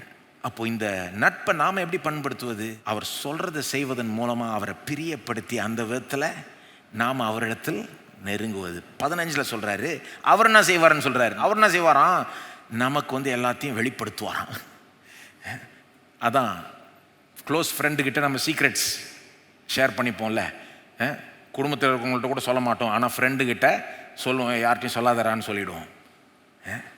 என்ன இதில் விசேஷம்னா, கடவுளுக்கும் நமக்கும் இருக்கிற நட்பில் நம்முடைய சீக்ரெட் எல்லாமே கடவுளுக்கு தெரியும். ஆண்டவரே ஒரு சீக்ரெட் சொல்கிறேன்னு போனால் எனக்கு தெரியும் பண்ணுவார். நம்ம அந்த விதத்தில் நம்ம சீக்ரெட் ஷேர் பண்ணுறதுக்கு ஒன்றுமே கிடையாது, ஆனால் அவர்கிட்ட ஏராளமாக இருக்குது. இந்த நட்பில் போக போக நமக்கு தம்மையே வெளிப்படுத்துகிறார். அவர் தம்முடைய வழிகளை வெளிப்படுத்துகிறார், தம்முடைய திட்டங்களை வெளிப்படுத்துகிறார். எல்லாத்தையும் கொஞ்சம் கொஞ்சமாக நம்மளுக்கு சொல்கிறார் பாருங்க. இந்த நட்பு வளர வளர மலர மலர அவர் நிறைய நம்மகிட்ட வெளிப்படுத்துகிறார். ஆபிரகாம் இடத்துல அப்படி தான் நடந்தது பாருங்க. ஆபிரகாம் அந்த அளவுக்கு க்ளோஸ் ஆகிட்டதுனால தேவன் பார்க்குறாரு, உலகத்துக்கே தெரியாத ஆபிரகாம்கிட்ட மட்டும் போய் சொல்கிறார். உலகத்தில் எவ்வளோ மனிதர்கள் இருக்கிறாங்க, யாருக்குமே தெரியாது அவர் என்ன பண்ண போகிறாருன்னு. சோதோமுக்கு அங்கே வரார் ஆபிரகாம் கிட்ட. ஆபிரகாம்கிட்ட சொல்லாமல் இருக்க முடியுமா? நண்பன் அப்படின்னு கூப்பிட்டு ஆபிரகாம்கிட்ட இவர் தான் பேச்சை தொடங்குறாரு. இவருக்கு தெரியாதுன்னு நினைக்கிறீங்களா ஆபிரகாம் இப்படி ஜெபிச்சு தடுக்க பார்ப்பாருன்னு? தேவனோட ஒரு நட்பு வைத்திருக்கும் போது, அந்த நட்பு க்ளோஸாக இருக்கும்போது ஜெபம் எப்படி ஆயிடுது? தேவன் உங்களுக்கு பல காரியங்களை வெளிப்படுத்துகிறாரு, அதுக்கு நீங்கள் ரெஸ்பாண்ட் பண்ணுறது தான் ஜெபம். அதுக்கு நீங்கள் பிரதியுத்தரம் அளிக்கிறது, அதுக்கு நீங்கள் ரியாக்ஷன் கொடுக்கறது தான் ஜெபம். நீங்கள் தேவனோட நட்பு வச்சிருக்கும் போது ஜெபம் எப்படி ஆயிடுது? அவர் தான் தொடக்கி விடுறாரு, அவர் தான் ஆரம்பிச்சு விடுறாரு. அவர் தம்மையை உங்களுக்கு வெளிப்படுத்துறாரு, தன்னை பற்றி வெளிப்படுத்துறாரு, தன்னுடைய வழிகளை பற்றி வெளிப்படுத்துறாரு, தான் என்ன செய்ய போறாருன்னு வெளிப்படுத்துறாரு, மற்றவர்களை பற்றி சில காரியங்களை வெளிப்படுத்த நீங்கள் அவருக்கு ரெஸ்பான்ஸ் கொடுக்கறது தான் ஜெபம் ஆயிடுது. இப்போ நட்பின் ஒரு கான்டெக்ஸ்டில் ஜெபம் கொஞ்சம் வேறு மாதிரி வேலை செய்து பாருங்கள். நட்பு இல்லைன்னா ஜெபம் எப்படி ஆகிடும்னா, நாம் என்ன நம்ம மனசில் என்ன இருக்குதோ, நமக்கு என்ன முக்கியமோ, நமக்கு என்ன தேவையோ இதை மட்டும் மனசை வச்சுக்கிட்டு நம்ம ஜெபத்தில் போகிறோம். ஆண்டவரே எனக்கு இது வேணும், இது தேவை, ஆண்டவரே அப்படின்னு நம்ம போகிறோம். ஆனால் இந்த நட்பு இருக்கும்போது அவர் முன் சில காரியங்கள் நம்மகிட்ட சொல்கிறாரு, நம்ம அதுக்கு ரியாக்ட் பண்ணுறோம். அது ஜெபம். இப்போ இதெல்லாம் ஏன் நான் சொன்னேன், இதை நமக்கே அப்ளை பண்ணிக்கணும். ஆபிரகாமை போல ஜெபிச்சான். அந்த விதத்தில் ஒரு நட்பின் அந்த ஒரு சூழலில் ஜெபிச்சா எப்படி நல்லாயிருக்கும், சூப்பராக இருக்கும்ல. கடவுளோட க்ளோஸாக இருந்து அவர் நமக்கு அப்படியே வர வர வெளிப்படுத்திக்கிட்டே வராரு. அதுக்கு நம்ம ரெஸ்பாண்ட் பண்ணிகிட்டே வரோம். எக்ஸைட்டிங்காக இருக்கும் ஜெபம். அடுத்தது என்ன சொல்ல போகிறாரோ தேவன் தெரியாது, சொல்லுவார். அதுக்கு நம்ம ரெஸ்பாண்ட் பண்ணுறது தான் ஜெபம். எவ்வளோ வல்லமையானதாக இருக்கும். நம்ம கேட்கறதுக்கெல்லாம் ஆபிரகாம் இன்னொரு கேள்வி கேட்டால் இவர் ஆமான்னு சொல்லியிருப்பார் போல இருக்கு தேவன். ஆனால் ஆபிரகாமுக்கும் நண்பனாக இருக்கிறதுனால சரி ஓவராக போவானான்னு விட்டார். தேவனுடைய சித்தத்தை அவர் அறிந்திருந்தார், தேவனுடைய மனதை அவர் அறிந்திருந்தார், தேவனுடைய இருதயத்தை அவர் அறிந்திருந்தார், தேவனுடைய நோக்கங்களை அவர் அப்போ இப்படி அறிஞ்சு நம்ம ஜெபிப்போமானால் நம்முடைய ஜெபத்தினுடைய வல்லமை, அதுக்கு கிடைக்கிற பதில் எவ்விதமாக இருக்கும் நினச்சி பாருங்கள். நான் இப்படி ஜெபிக்க விரும்புகிறேன், நீங்களும் இப்படி ஜெபிக்க விரும்புகிறீங்கன்னு நம்புகிறேன். அப்போ இப்போ 2 காரியங்களை நம்ம இதை அப்ளை பண்ணிப்போம். இப்போ நம்ம இதை வச்சு ஜெபிப்போம். ரெண்டு காரியத்துக்காக ஜெபிங்க. ஒன்று உங்களுக்கு தேவனோட இப்படிப்பட்ட ஒரு நட்பு இருக்குமானால் அதற்காக நன்றி சொல்லுங்கள். நான் நினைக்கிறேங்க நிறைய பேருக்கு இப்படிப்பட்ட ஒரு நட்பு, நீங்கள் ஒரு விசுவாசியாக இருந்தீங்கனாலே நீங்கள் அட்லீஸ்ட் ஆன் பேப்பர் நீங்கள் தேவனுடைய நண்பன். தேவனுடைய நண்பன். அதுக்கப்புறம் நீங்கள் எவ்வளோ பண்படுத்துறீங்கன்றதை பொறுத்து தேவனிடத்தில் நீங்கள் க்ளோஸாக இருக்க முடியும். ஆனால் நீங்கள் ஒரு விசுவாசியாக இருந்தீங்கனாலே நீங்கள் தேவனுக்கு சத்துரு கிடையாது. பைபிள் சொல்லுது, நாம் எல்லாருமே தேவனுடைய சத்துருக்களாய் இருந்தோம். சத்துருக்களாய் இருந்தப்போ கிறிஸ்து நமக்காக மரித்தார்.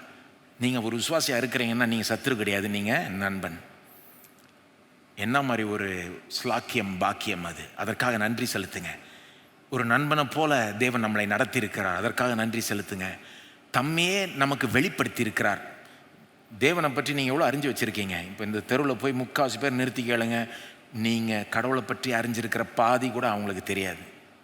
பாதி என்னாங்க, 10-20% கூட தெரியுமான்னு எனக்கு தெரியலங்க. இந்த பெரிய ஹைவே போயிட்டுருக்கு, எவ்வளோ பேர் போயிட்டுருக்காங்க, எவ்வளோ மக்கள் கடவுளை நீங்கள் அறிஞ்ச மாதிரி அறியாமல் இருக்கிறார்கள். அந்த விதத்தில் நீங்கள் எவ்வளோ பெரிய பாக்கியவான்கள்.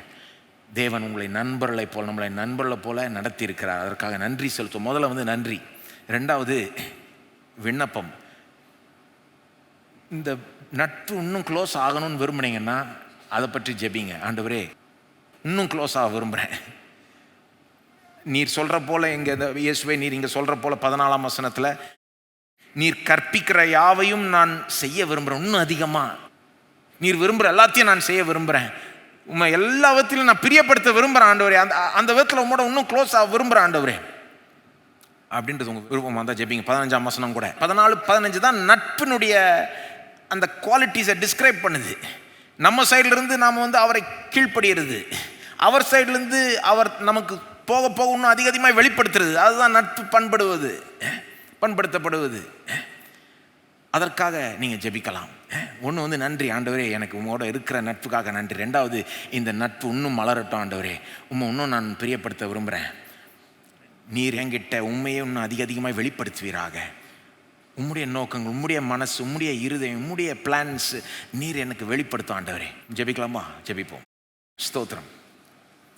ஸ்தோத்திரம் ஆண்டவரே, உமக்கு நன்றி செலுத்துகிறோம். சத்துருக்களாக இருந்த எங்களை, பாவிகளாக இருந்த எங்களை, பலவீனர்களாக இருந்த எங்களை நீர் மண்டை கிட்டி சேர வைத்திருக்கிறீர்.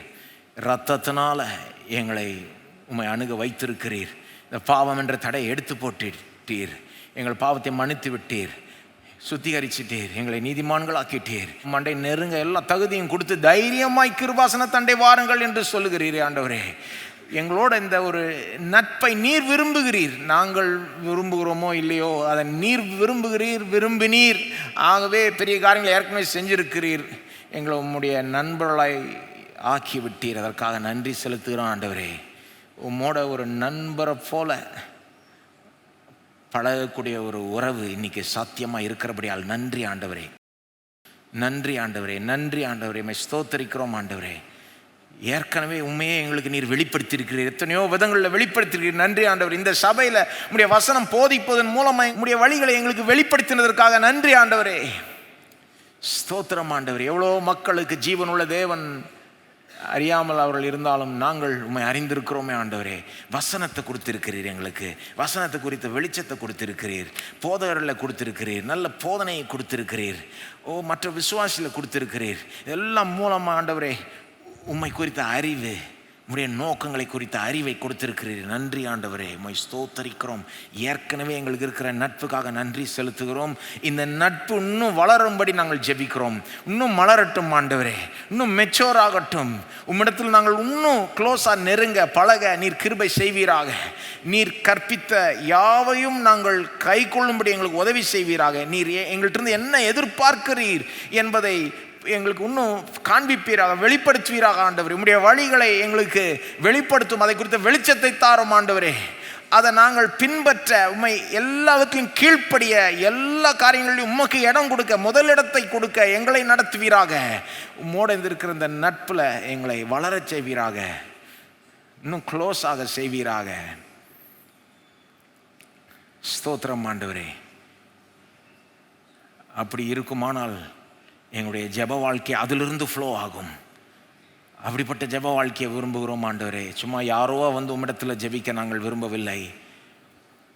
உம்முடைய பிள்ளைகள், உம்முடைய மக்கள் மட்டும் இல்லை, உம்முடைய நண்பர்களாய், உம்மை நல்லா அறிந்த மக்களா, உம்முடைய மனசை புரிஞ்ச மக்களாய் உம்மிடத்தில் ஜெபிக்க விரும்புகிறோம் ஆண்டவரே. அப்படிப்பட்ட ஒரு ஜெப வாழ்க்கை மட்டும் இல்லை, அப்படிப்பட்ட ஒரு கிறிஸ்தவ வாழ்க்கை எங்களுக்கு உண்டாகட்டும். அது இன்னும் வளரட்டும் ஆண்டவரே. ஸ்தோத்திரம். We want to be closer friends with you, O God. ஸ்தோத்திரம் ஆண்டவரே, ஸ்தோத்திரம் ஆண்டவரே, ஸ்தோத்திரம். அவரு க்ளோஸாக ஃப்ரெண்ட் ஆகிட்டீங்கன்னா நீங்கள் கேட்குறதே அவர் ஆமான்னு சொல்கிற காரியத்தை தான் கேட்பீங்க. நீங்கள் கேட்குறதுக்கெல்லாம் அவர் ஆமான்னு சொல்லிவிடுவார். அதுதான் வெற்றிகரமான ஜெபம். ரெண்டாவது பாடம். முதல்ல ஒரு நண்பனாக ஜெபிங்க. ரெண்டாவது, தேவனுடைய சுவாபத்தின் கேரக்டரின் அடிப்படையில் ஜெபிங்க. தேவனுடைய குணாதிசயங்களின் அடிப்படையில் ஜெபிங்க. Pray based on the attributes of God. தேவனுடைய சுவாபம், கேரக்டர், குணாதிசயங்கள். போன வாரம் நம்ம நெகேமியா 1ஆம் அதிகாரம் பார்க்குறப்போ ஒரு காரியத்தை நம்ம பார்த்தோம். அது நெகேமியா தேவனுடைய வாக்கு தத்தத்தின் அடிப்படையில் ஜெபிக்கிறார். ஆண்டவரே நீர் சொன்னீர் அப்போ அதன்படி செய்யும் அப்படி. ஸோ அது தேவனுடைய வாக்கு தத்தத்தின்படி ஜெபிக்கிறது. இங்கே ஆபிரகாம் தேவனுடைய கேரக்டரின் அடிப்படையில் ஜெபிக்கிறார். தேவனுடைய கேரக்டரின் அடிப்படையில், அதாவது தேவனுடைய குணத்தின் அடிப்படையில், தேவனுடைய குணாதிசயங்களின் அடிப்படையில். ஆங்கிலத்தில் சொல்லணும்னா எப்படி சொல்லுவேன்? Pray based on the attributes of God, the character of God. 23லேருந்து 25 இதை நீங்கள் பார்க்கலாம் பாருங்கள். தேவனுடைய கேரக்டரில் இருக்கிற ஒரு காரியத்தை மெயினாக ஃபோக்கஸ் பண்ணி அதை வச்சு ஜெபிக்கிறார். இவருடைய கோல் என்னது? எப்படியாவது சோதோம் பட்டணத்தையே அழியாமல் காத்துடலாமான்னு பார்க்குறாரு. ஒரு தடவை கூட என்னுடைய சொந்தக்காரரை மட்டும் காப்பாற்றிடணும்னு கேட்கல. ஆச்சரியமாக இருக்கு எனக்கு இந்த ஜெபம். அதை பற்றி இன்னும் பிறகு நான் பேசுகிறேன். அதுக்கு பதில் என்ன ஜெபிக்கிறாரு? இந்த ஊரையே எப்படியாவது நம்ம காத்துடலாமா அழிவிலிருந்து அப்படின்னு ஜெபிக்கிறார். எப்படி, எதை வச்சு அப்படி ஜெபிக்கிறாரு? எதன் அடிப்படையில் அந்த விண்ணப்பத்தை ஏறெடுக்கிறாருன்னா, தேவனுடைய கேரக்டரில் மெயினாக ஒரு அம்சத்தை ஃபோக்கஸ் பண்ணுறாரு. ஆனால் அவருடைய ஒட்டுமொத்த கேரக்டரே அவருக்கு அறிஞ்சிருக்கிறது அங்கே வெளிப்படுது. 23லேருந்து 25 பாருங்கள். அப்பொழுது ஆபிரகாம் சமீபமாய் சேர்ந்து துன்மார்க்கனோடே, அது என்ன கேரக்டர்? தேவனுடைய கேரக்டரில் ஒரு குணாதிசயத்தை ஃபோக்கஸ் பண்ணுறாருன்றலாம். என்ன குணாதிசயம்? அவருடைய நீதி நியாயம். அவருடைய நீதி நியாயத்தை வச்சு ஜெபம் பண்ணுறார். நல்லா பாருங்கள். அது 23. துன்மார்க்கனோடே நீதிமானையும் அழிப்பீரோ, பட்டணத்துக்குள்ளே ஒருவேளை 50 நீதிமான்கள் இருப்பார்கள், அதற்குள் இருக்கும் அந்த 50 நீதிமான்கள் நிமித்தம் ரட்சியாமல் அந்த ஸ்தலத்தை அழிப்பீரோ. துன்மார்க்கனோடே நீதிமானையும் சங்கரிப்பது உமக்கு தூரமாய் இருப்பதாக. நீதிமானையும் துன்மார்க்கனையும் சமமாய் நடப்பிப்பது உமக்கு தூரமாய் இருப்பதாக. சர்வலோக நியாயாதிபதி நீதி செய்யாதிருப்பாரோ. முக்கியமான பதம் அது. சர்வலோக நியாயாதிபதி நீதி செய்யாதிருப்பாரோ. அப்போ தேவனுடைய நீதி நியாயத்தை புரிஞ்சு வச்சுக்கிட்டு, அறிஞ்சு வச்சுக்கிட்டு, அதை வச்சு கேட்குறார், ஆண்டவரே நீர் உலகத்துக்கே நியாயாதிபதி, நீர் நீதி நியாயம் உள்ளவர், நீர் எப்பொழுதும் சரியானதை மட்டும் செய்கிறவர், தவறானதை ஒருபோதும் நீர் செய்யவே மாட்டீர், உங்களை பற்றி எனக்கு நல்லா தெரியும். சரி, இங்கே பாருங்க, இதில் என்ன விசேஷம்னா, வழக்கமாக தேவனுடைய நீதி நியாயத்தின் அடிப்படையில் ஜெபிக்கிறவங்க என்னத்துக்காக விண்ணப்பம் ஏறெடுப்பாங்க? யூஸ்வலாக எப்படி இருக்கும்னா, சங்கீதங்கள்லாம் நீங்கள் அடிக்கடி பார்க்கலாம். சங்கீதக்காரன் சொல்லுவான், நீ நீதி நியாயத்தை சரி கட்டுற தேவன், ஆகவே இந்த ஏழை எளிய மக்கள், ஒடுக்கப்படுற மக்களுக்கு நியாயம் விசாரி ஆண்டவரே, இந்த துன்மார்க்களை அழியும் அப்படின்னு சங்கீதக்காரன் அப்போ எப்படி ஜெபிக்கிறான் பாருங்க. அவனும் தேவனுடைய நீதி நியாயத்தை வச்சு ஜெபிக்கிறான். ஆனால் என்னன்னு சொல்கிறான்? ஆண்டவரே ஏழை எளிய மக்கள் இங்கே ஒடுக்கப்படுறாங்க, இங்கே தவறாக நடத்தப்படுறாங்க, ஆகவே அவங்களுக்கு நீதி நியாயம் வரட்டும் ஆண்டவரே, அதுக்கு நீர் ஏதாவது செய்யும் அப்படின்றான். ஆபிரகாம் அதையும் தாண்டி போகிறாரு. இவர் தேவனுடைய நீதி நியாயத்தை ரொம்பவே ஆழமாக புரிஞ்சு வச்சிருக்கிறாரு பாருங்க. அவர் என்ன கேட்குறாரு ஆபிரகாம்? ஆண்டவரே நீர் நீதி நியாயம் உள்ளவர். அவருக்கு ஆபிரகாமுக்கு தெரியுது, தேவன் நீதி நியாயம் உள்ளவர்னா அநியாயக்காரரை விட முடியாது. அநியாயத்தை பார்த்துக்கிட்டு தேவனால் சும்மா இருக்க முடியாது. நிறைய பேர் சொல்கிறாங்க, இவ்வளோ அநியாயம் நடக்குது உலகத்தில், இவ்வளோ தீமை நடக்குது, உங்கள் கடவுள் என்ன பண்ணுறாரு? பண்ணிக்கிட்டு தான் இருக்காரு, பண்ணவும் செய்வார். அவர் சும்மா ஒன்று இருக்க மாட்டார், சும்மா இருக்க முடியாது. அவர் நீதி நியாயம் உள்ளவர். ஆபிரகாம் நல்லா தெரியும், ஆனால் அதையும் தாண்டி தெரியும் அவருக்கு. ஆபிரகாம் என்ன சொல்கிறார்? ஆண்டவரே எனக்கு தெரியும் நீர் நீதி நியாயம் உள்ளவர், என்ற சோதமில் நடக்கிற அக்கிரமத்தை கண்டு நீர் சும்மா இருக்க முடியாது, நியாயம் தீர்க்கணும்னு எனக்கு புரியுது. ஆனால் எனக்கு இதுவும் தெரியும், உமக்கு நீதி உள்ளவர்கள் ரொம்ப பிடிக்கும். அக்கிரமக்காரரை தண்டிக்கணுன்ற நீதி மட்டும் இல்லை, நீதிமான்களை பலனளிக்கணுன்ற நீதியும் மட்டும் இருக்கு. நிறைய தடவை ஜஸ்டிஸ் என்ன ஆகிடுது? அக்கிரமக்காரர்ல தண்டிக்கிறது மட்டும் தான் ஜஸ்டிஸ்ன்னு ஆகிடுது. ஆனால் பைபிளில் justice punish the wicket and reward the riches. ரெண்டு பக்கமும் போது அக்கிரமக்காரர்களை தண்டிக்கிறது மட்டும் இல்லை, நீதிமான்களுக்கு பலன் அளிப்பது. அப்போது ஆபிரகாம் என்ன சொல்கிறார்? ஆண்டவரே நீர் அக்கிரமக்காரரை தண்டித்து தான் ஆகணும். ஆனால் அந்த ஊரில் ஒரு 50 நீதிமான்கள் இருந்தால், நல்லவங்க இருந்தால், அவங்களும் அதில் சேர்ந்து அழிஞ்சிடக்கூடாது இல்லையா? அது அநியாயம் ஆகிடும் இல்லையா? எவ்வளோ ஃபைனாக போகிறார் பாருங்க. அப்போ அந்த ஊரில் 50 நீதிமான்களுக்காக ஊரே விட்டுறலாம்ல, பரவாயில்ல, பிழைக்க செஞ்சிடலாம்ல. அப்போ என்ன எப்படி புரிஞ்சு வச்சிருக்காரு பாருங்க ஆபிரகாம். தேவனை எந்த அளவுக்கு புரிஞ்சு வச்சிருக்காரு. இவர் அநியாயத்தை அக்கிரமத்தை வெறுக்கிறார்ன்றது மட்டும் இல்லை, அநியாயத்தை அக்கிரமத்தை வெறுக்கிறத விட நீதி நியாயத்தை விரும்புகிறார். நீதி நியாயத்தை, அக்கிரமத்தை வெறுக்கிறார். ஆனா அக்கிரமத்தை வெறுக்கிறத விட நீதி நியாயத்தை ரொம்ப அவருக்கு பிடிச்சிருக்கு. எந்த அளவுக்கு பிடிச்சிருக்குன்னா 50 நீதிமான்களுக்காக ஆயிரக்கணக்கான அக்கிரமக்காரர்களை கூட பிழைக்க உற்றுவார்ன்ற ஒரு தைரியம் ஆபிரகாம் இருக்கு. புரட்சிகரமான ஒரு அறிவு பாருங்க ஆபிரகாமுக்கு. ஆபிரகாமுக்கு தெரியுது இவர் வெறும் ஒரு கோல்டு உணர்ச்சி இல்லாத ஒரு ஜட்ஜி மாதிரி கிடையாது. தேவன் எந்த ஒரு உணர்வும் இல்லாத ஒரு ஜட்ஜி மாதிரி கிடையாது. கேஸை காமி, செஞ்ச அக்கிரமா, இதா ஓகே, இதான் நியாயமா, ஓகே இதான் சட்டமா, இப்போ இதுக்கு இவ்வளோ தண்டனையா, ஆர்டர் முடிஞ்சது, தண்டனை தான் போ. அப்படிப்பட்ட ஜட்ஜி கிடையாது. இவர் ஒரு நீதிமான். யார்? தேவனே ஒரு நீதி உள்ளவர், நியாயம் உள்ளவர், நீதியை விரும்புகிறவர். இவர் அக்கிரமத்தை வெறுக்கிறாரு, நீதி நியாயத்தை ரொம்பவே விரும்புகிறாரு. ஆகவே ஒரு 50 நீதிமான்காக ஆயிரக்கணக்கான அக்கிரமக்காரரை கூட பிழைக்க விட்டுருவார். அதுதான் அவருடைய நியாயம், அதுதான் அவருடைய தேவன். அப்படிப்பட்ட நீதி உள்ளவர், நியாயம் உள்ளவர் என்பது ஆபிரகாம் தெரிஞ்சு வச்சுக்கிட்டு ஜெபிக்கிறார் பாருங்க. ஆச்சரியமா இருக்குது, ஆச்சரியமா இருக்குது. ஆண்டவரே, உம்மோட நீதியோட இது ஒத்து வராது இல்லையா, நீதிமான்களுக்கு போக வேண்டியது போனோம் இல்லையா அப்படின்ற மாதிரி ஜெபிக்கிறாரு. தேவன் அந்த அளவுக்கு அறிஞ்சு வச்சிருக்கிறாரு. இங்க பெரிய லெசன் என்னது, பாடம் என்னது? தேவன் நம்ம நல்லா அறிஞ்சு வச்சிருப்போமானால் அவர் எப்படிப்பட்டவர் என்பதை வச்சு நம்ம ஜெபிக்கலாம். தேவனுடைய குணத்தை, குணாதிசயங்களை நம்ம நல்லா அறிஞ்சு வச்சிருந்தோம்னா அவர் எப்படிப்பட்டவர்ன்றதை அடிப்படையாக யூஸ் பண்ணி நாம் விண்ணப்பங்களை ஏறெடுக்கலாம். இங்கே ஆபிரகாம் அவர் நீதி நியாயம் உள்ளவர், நீதி நியாயத்தை விரும்புகிறவர். அது அவருக்கு ரொம்ப பிடிச்சிருக்குது. அநியாயத்தை தண்டிக்கணுன்றதை விட நீதி செய்கிறவர்களுக்கு பலன் அளிக்கணுன்றது அவருக்கு ரொம்பவே விருப்பம்ன்ற அந்த அளவுக்கு தேவனுடைய கேரக்டரை உன்னிப்பாக புரிஞ்சு வச்சிருக்கிறதுனால அதை வச்சு ஸ்ட்ராங்காக போறாரு பாருங்க ஆபிரகாம். நாமும் தேவனை நல்லா அறிஞ்சு வச்சிருப்போமானால், தேவனுடைய குணாதிசயங்களை நல்லா அறிஞ்சு வச்சிருப்போமானால், எப்படிப்பட்ட தேவன் இவர். இவர் இரக்கமுள்ளவர், அதே நேரத்தில் நீதி நியாயம் உள்ளவர். இவர் வல்லமை உள்ளவர், அதே நேரத்தில் ரொம்ப நல்லவர். இவர் ஞானம் உள்ளவர், இவர் சர்வ அதிபதி, சாவரன் காட், ஆனால் அதே நேரத்தில் நமக்கு ஃப்ரீடத்தை கொடுக்குறார்.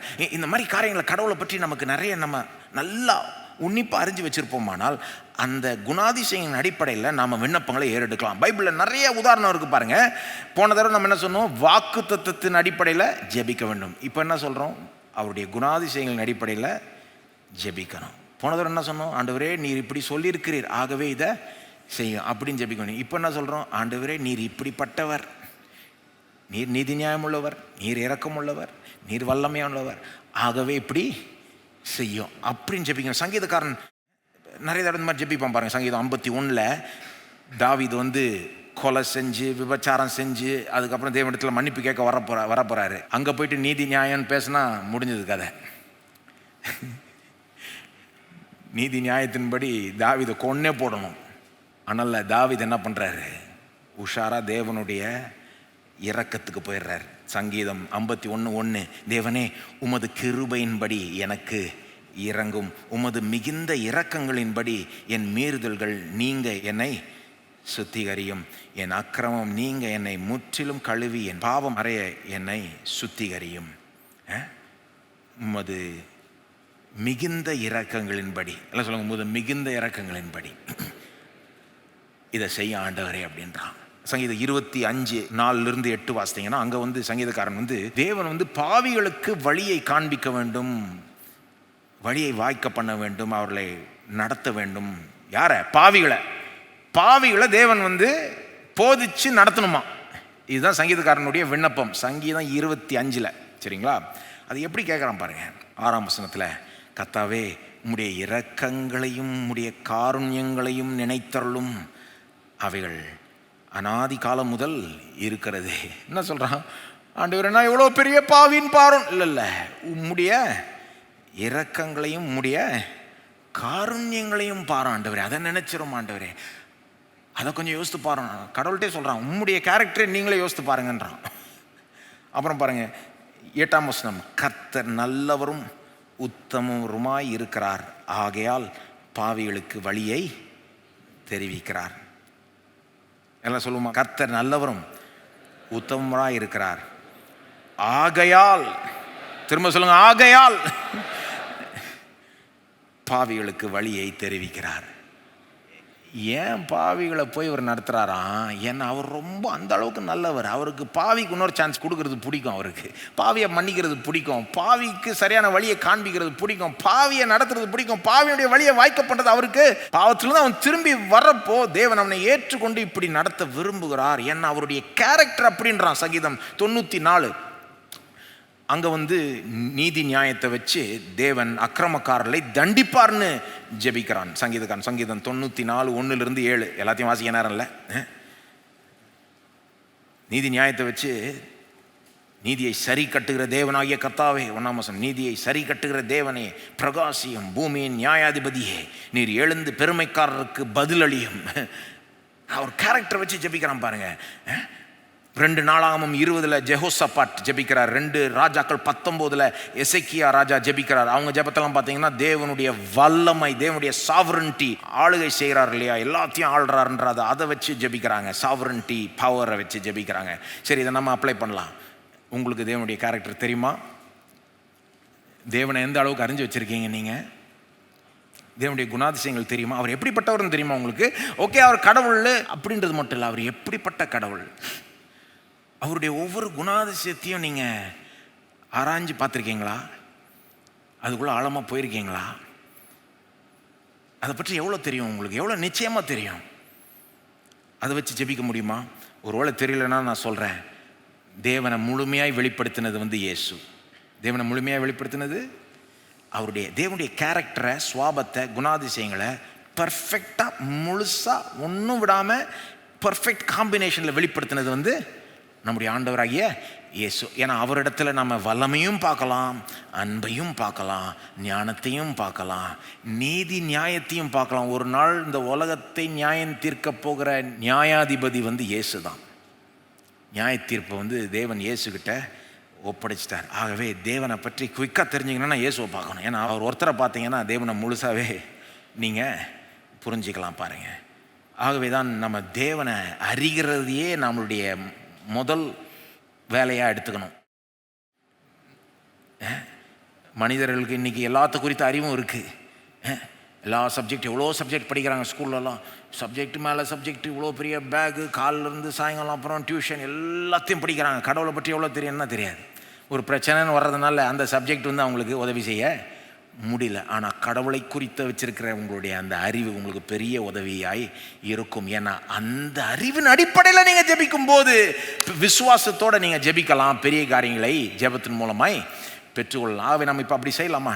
நமக்கு இருக்கிற அறிவை வச்சு ஜெபிப்போம். ஒருவேளை உங்களுக்கு அறிவு இன்னும் வேணும்னா அதை கேளுங்க. ஆண்டவரே, உண்மை அறிகிற அறிவில் வளரச்சே ஆண்டவரே, உம்முடைய நீதி நியாயத்தினுடைய ஆழங்களை ஆபிரகாம் போல புரிஞ்சிக்க உதவி செய்யும். ஆபிரகாம் பாருங்கள், இயேசுவை முழுமையாக பார்க்காமலே இவ்வளோ புரிஞ்சு வச்சிருக்கிறாரு. என்ன மாதிரி ஒரு நட்பு அவருக்கு இருந்திருக்கு தேவனோட. அவருடைய நண்பரை நல்லா அறிஞ்சு வச்சுருந்தார். இப்போ நீங்கள் ஜெபிங்க, ஆண்டவர் இன்னும் நல்லா அறிஞ்சிக்க விரும்புகிறேன்னு கேளுங்க. அல்லது தேவனை பற்றி உங்களுக்கு தெரிஞ்ச அந்த கேரக்டர் வச்சுக்கிட்டு உங்களுடைய விண்ணப்பத்தை ஏறிடுங்க. தேவனே, நீர் இப்படிப்பட்டவர், ஆகவே இதை எனக்கு செய்யும். தேவனே, நீர் அப்படிப்பட்டவர், ஆகவே எனக்கு அதை செய்யும். ஜெபிக்கலாமா? எழுந்து நின்று நம்ம ஜெபிப்போம். உங்களுக்கு என்ன விண்ணப்பம் இருக்குதோ அதை இப்போ இந்த நேரத்தில் ஏறெடுக்கலாம். ஆனால் வெறும் எனக்கு இது வேணும், எனக்கு இது தேவைன்னு சொல்லாதீங்க. ஆபிரகாம்கிட்டேருந்து பாடத்தை கற்றுக்கணும், தேவதாசர்கள்ட்டேருந்து பாடத்தை கற்றுக்கணும். ஆண்டவரே, நீர் இப்படி இருக்கிறதுனால எனக்கு இதை செய்யும். எனக்கு தேவைன்றதுனால இல்லை, எனக்கு வேணுன்றதுனால மட்டும் இல்லை, நீர் இப்படிப்பட்டவர் என்பதனால இதை எனக்கு செய்யும். ஆண்டவரே, நீர் வல்லவர் என்பதனால ஆண்டவரே எங்களுக்கு இது வரைக்கும் சாத்தியமாய் இல்லாத காரியங்கள் சாத்தியமாகட்டும் இயேசுவின் நாமத்தில். டாக்டர் இங்கே இது ஒன்றும் நடக்காதுன்னு சொல்கிற அந்த காரியம் நடக்கட்டும் இயேசுவின் நாமத்தில் வரட்டும். ஆண்டவரே, இந்த பிஸ்னஸ் ஒர்க் அவுட் ஆகாதுன்னு சொல்லுகிற காரியம் நீங்கி போய் எங்களுடைய முயற்சி வாய்க்கட்டும் இயேசுவின் நாமத்தில். ஏனென்றால் உம்மால கூடாத காரியம் எதுவுமே இல்லை. நீர் சர்வவல்ல தேவன், எல்ஷடாய் தேவன், எல்ஷடாய் தேவன். உம்மால எல்லாம் செய்ய முடியும். ஆகவே நாங்கள் உம்மை நம்புகிறோம். நீர் அப்படிப்பட்ட தேவனாக இருக்கிறதுனால எங்கள் காரியம் வாய்க்கட்டும் ஆண்டவரே. ஸ்தோத்திரம் ஆண்டவரே, ஸ்தோத்திரம் ஆண்டவரே. சிவந்த சமுத்திரத்தை ரெண்டாய் பிளக்கிற அளவுக்கு நீர் வல்ல தேவன், மகிமையான தேவன். ஆகவே நாங்கள் நினச்சி கூட பார்க்காத காரியங்கள் நடக்கட்டும் இயேசுவின் நாமத்தில். உம்முடைய இரக்கத்தின் நிமித்தம் எங்களுடைய பாவங்களை மன்னியும். அக்கிரமக்காரர்களை அவர்களுக்கு இன்னொரு சான்ஸை தாரும் மனம் திரும்புறதுக்கு. உம்முடைய இரக்கத்தின் நிமித்தமாய் நீர் இரக்கமுள்ள தேவனாய் இருக்கிறதுனால எல்லா பாவத்திலிருந்து எங்களை சுத்திகரியும். ஸ்தோத்திரம். நீர் நல்லவர், உத்தமர் என்பதனால நாங்கள் கேட்கிறோம் ஆண்டவரே. எங்களுக்கு வழியை காண்பியும், போக வேண்டிய வழியை காண்பியும், பாதையை காண்பியும், அதில் நடத்தும் ஆண்டவரே. ஸ்தோத்திரம். கைப்பிடித்து வழி நடத்தும் ஆண்டவரே. ஸ்தோத்திரம் ஆண்டவரே. நீர் ஞானமுள்ளவர் என்பதனால ஞானத்தில் உம்மை போல் யாரும் இல்லை. உம்முடைய ஞானத்தின் ஆழங்களை யாருமே அறிந்து கொள்ள முடியாது.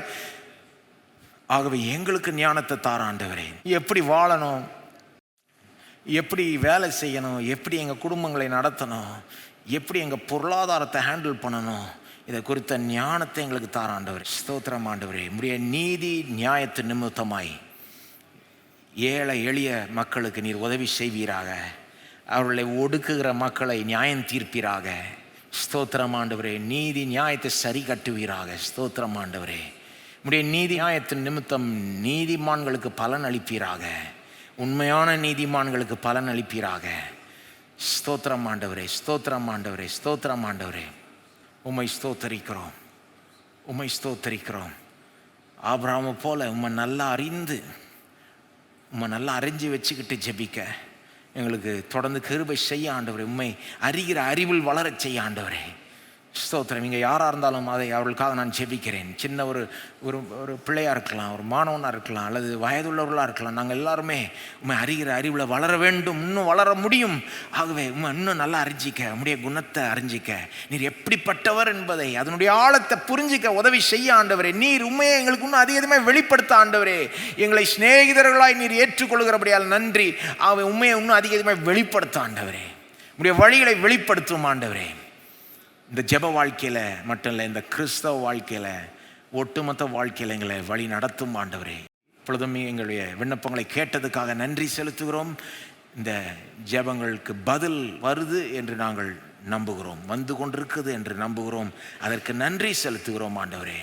எல்லா துதி கனமை உமக்கே செலுத்துகிறோம். இயேசுவின் நாமத்தில் ஜெபிக்கிறோம். ஆமேன். இதிலிருந்து இன்னும் சில பாடங்கள் இருக்குது, அதை அடுத்த வாரம் பார்ப்போம். சரி, தேங்க்யூ.